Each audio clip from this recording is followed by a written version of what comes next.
yang menarik Pak Lurah di desa Lubuk ini adalah adanya kami yang kelompok. Nah, itu kita audit sebetulnya bagaimana penyebaran Islam di desa Lubuk ini bersama Ki Ageng kelompok. Mohon maaf sebelumnya, ini yang kami sampaikan legenda. Kita tidak berani menyampaikan ini sejarah karena bukti-bukti otentik sebenarnya sedikit ada, dan untuk mendukung itu menjadi ke ranah sejarah mungkin masih jauh, sehingga kami hanya berani menyampaikan ini legenda. Sebab yang kami sampaikan itu turun-temurun dari dulu, dari zaman Simbah sampai saat ini, cerita itu masih terawat, masih dirawat dan terus disampaikan kepada kami. Sehingga yang pertama, kami sangat berbangga karena legenda ini ada tentang ikut bagaimana perkembangan Islam di tanah Jawa. Karena sedikit kami membantu tempat adanya lokasi pengambilan tali ijuk untuk proses pembangunan Masjid Demak.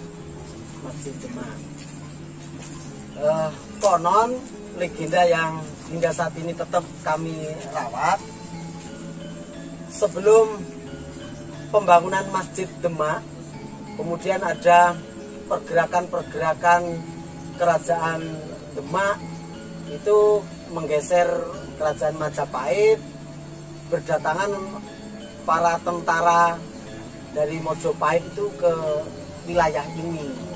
Ada Soreng Pati itu berada di saat ini berada di Dusun Wati, Dusun Gawan, Desa Gawan. Kemudian ada Soreng Rono yang berada di Dusun Mandu, Desa Gebu. Kemudian ada Soreng Gono yang saat ini bertempat di Pucang, Desa Punjung.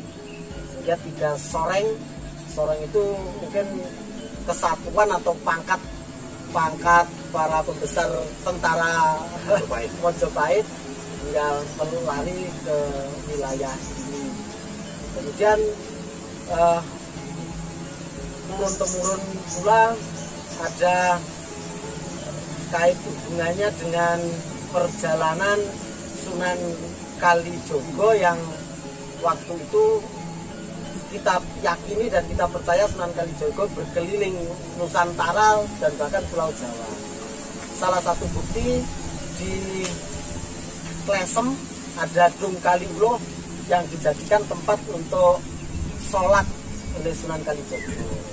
Kemudian kita juga yakin legenda itu perjalanannya dilanjutkan ke sini karena bukti berikutnya di desa sebelah, Desa Ngelaran, itu ada petilasan Sunan Kalijogo yang saat ini petilasannya ada kayu kaki, pohon kaki yang masih menancap di situ. Dan orang sini yakin sebelum ke Ngelaran itu berhenti di sini, sebab orang sini menyebutnya Mbah Marem. Mbah Marem yang istirahat di sini di pohon kayu meniran ini. Hingga saat ini kayu meniran ini oleh Mbah Buyut tidak boleh ditebang, tidak boleh dirusak. Kemudian di sebelah kita itu ada peninggalan, ada kayu kaki yang ya selalu tumbuh, mati tumbuh lagi, mati tumbuh lagi. Ini kayu kaki ini. Walaupun musim kemarau masih hidup, itu masih hidup.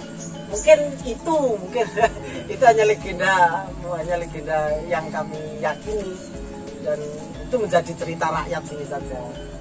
Jadi ada kait hubungannya. Setelah berhenti di sini ngambil tongkat pohon kaki ini, kemudian dibawa ke Ngelaran, ditancapkan hingga saat ini di sana juga tumbuh, di sini juga tumbuh. Kemudian di Klesem ada petilasan batu pesolatan. Selama datang di sini, menurut keyakinan kami memberikan nama lokasi yang ada di sini. Sebelah kanan kita konon di situ banyak pohon, ada bunga soka. Di sekitaran balai desa turun sampai ini pohon soka, bunga-bunga soka. Hingga di wilayah sini namanya Tawangsari. Tawangsari. Nonton kembang soka. Terus selama berhenti di sini pula mendengarkan suara-suara gamelan, suara-suara indah. Terus orang Jawa mendengarkan suara yang samar-samar itu nawang nih. Jadi sehingga wilayah situ dinamakan Tawang. Dusun Ini dusun Tawang, ya sudah ini dusun Tawang. Sebab di sebelah ini di belakang kita sekitar 100 meter itu ada batu pecah namanya, batu besar. Orang sini simbah dulu pernah bercerita nang kono biyen nenek gamelane yen disilih wong kene arep duwe kajatan oleh ning bareng enek wong nakal disilihi ora dibalekne. Akhirnya saat ini tidak dipinjamkan lagi.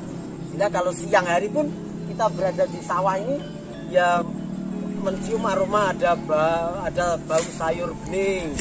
Kalau sore waktu jam 4 jam 5 kita mencium aroma wangi orang mandi gitu. Itu setiap saat ada terus.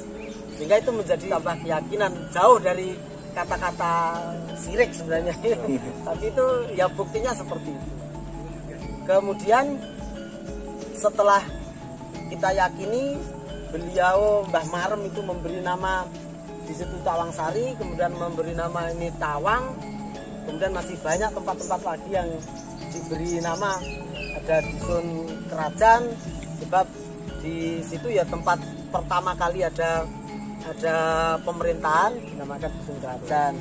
Dusun Ngelo, ini dusun Ngelo sebelah sini. Kemudian di bukit yang sebelah sana itu namanya Kayangan, di bawahnya Ngindro. Dusun Kayangan, dusun Ngindro. Lingkungan. Kaindran itu kalau di pewayangan tempatnya bidadari. Ya, betul. Hingga saat ini di situ mesti ada orang yang paling cantik satu desa ini. Wih. Paling cantik hingga saat ini. Sehingga kita yakin sekali nama itu pemberian para wali. Sehingga Mbah Marem yang berkunjung di sini saya yakin itu adalah para wali.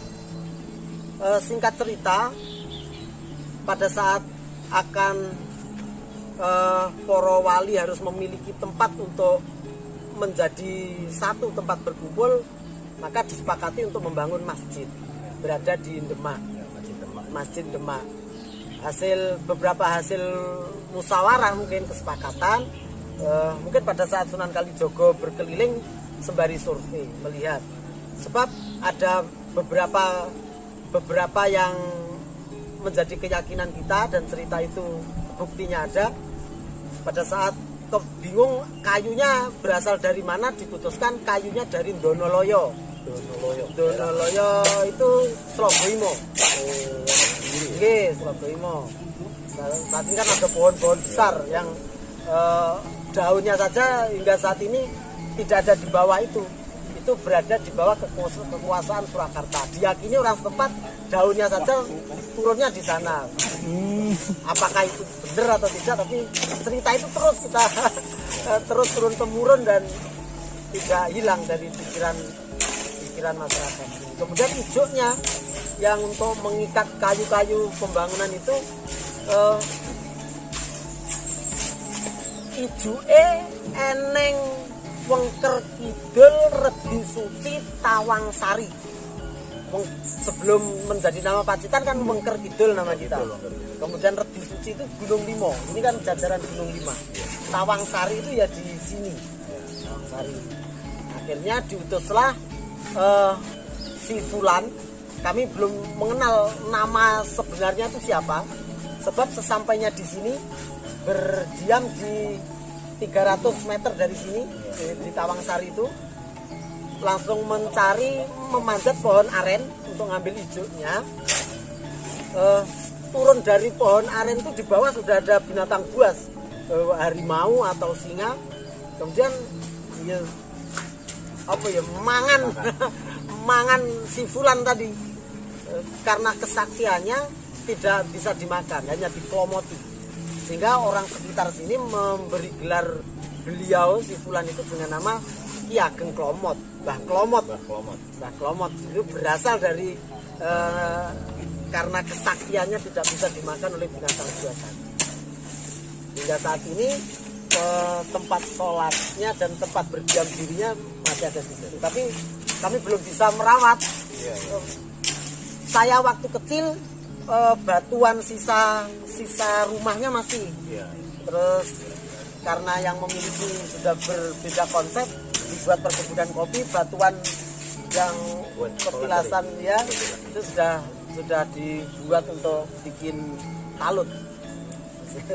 Kemudian kalau istirahat, karena beberapa waktu mencari hijau di sini, karena ya harus berkeliling Gunung Limo, ratusan batang yang dipanjat oleh beliau. Setiap memanjat dihasilkan diringkas menjadi satu ikat, diringkas satu ikat, diringkas satu ikat. Kalau malam capek, kemudian berhalwat atau topo, orang sini topo. Di situ di sekitar 300 meter dari sini juga, jaraknya dari tempat berdiamnya sekitar 100 meter ada song batu menonjol gitu untuk bertapa. Tempat bertapanya Ki Ageng Klomot. Sebab orang situ selalu bercerita seperti itu, pertapannya Ki Ageng Klomot gitu. Jadi kami yakin saja. Kemudian terakhir kali Ki Ageng Klomot itu mencari hijau berhenti sampai orang Jawa, orang desa namanya kalau selesai menalikan tali itu tangkil nih, disuwelke nih, tangkil nih. Itu yang biasa ini tempatnya masih ada namanya Gunung Tangkil di Desa Gawang. Gunung Tangkil.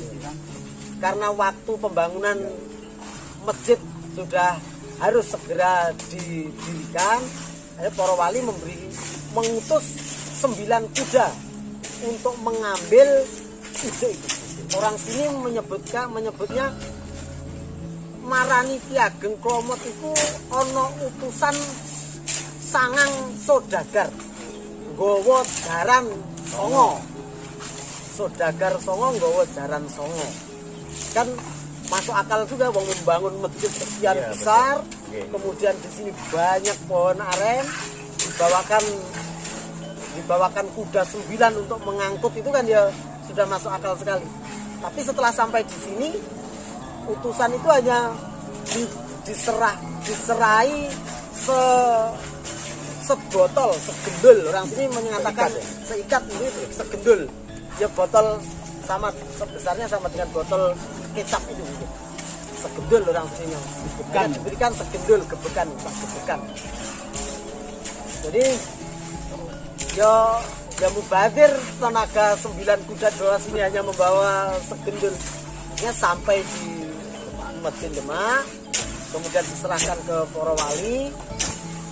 Ya mungkin ya mesti kecewa, akan membangun masjid sekian kok hanya segendul tali yang dimana.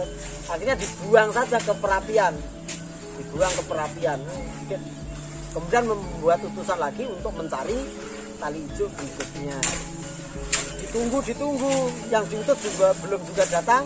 Akhirnya melihat sisa hijau yang dibuang ke pembakaran tadi masih ada 3 depo apa 5 depo begitu digunakan untuk nali pertama kali. Sisa lagi sekian sampai terakhir tetap sisanya sekian. Kalau sampai selesai, kalau cerita itu sebenarnya sudah terbukukan itu dalam cerita Masjid Demak, cerita tatal, toko tatal dan hijau yang hasil dari pembakaran itu ada. Tapi asal usulnya dalam sejarah itu tidak tertulis. Tapi kami punya legenda itu. Dan itu yakin Masjid Demak tali hijaunya berasal dari sini. Sehingga kita yakini sedikit kita menyumbang perkembangan Islam di Pulau Jawa dengan berdirinya Masjid Demak dan yang dipelopori oleh para wali. Terima kasih buat Pak Lurah atas informasinya. Luar biasa Kiai Klomot membagi perannya dalam penyebaran Islam. Tentunya di Jawa ini peran dalam untuk penyebaran Islam di Nusantara. Terima kasih semuanya. Wassalamualaikum warahmatullahi wabarakatuh.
pesisir yang seperti itu. Nah dulunya di sini adalah tempat untuk sembahyang ya, ada batu besar kotak gitu tempat dia untuk sembahyang. Nah petilasan ini awal sejarahnya pendirian rumahnya Ki Ageng Plomot. Kemudian di sana nanti kita bisa lihat ada batu tempat di mana terjadi perkelahian antara Mbah Ki Ageng Plomot dengan harimaunya tadi. Nah, yuk kita lihat di sana.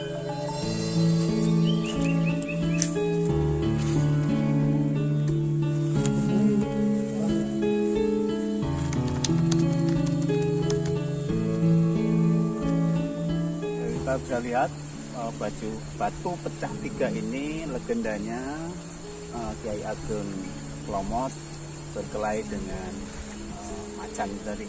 Jadi inilah petilasannya, batu pecah tiga menjadi legenda membuat masyarakat di sini terjadi perkelahian Kiai Ageng Plomot tadi.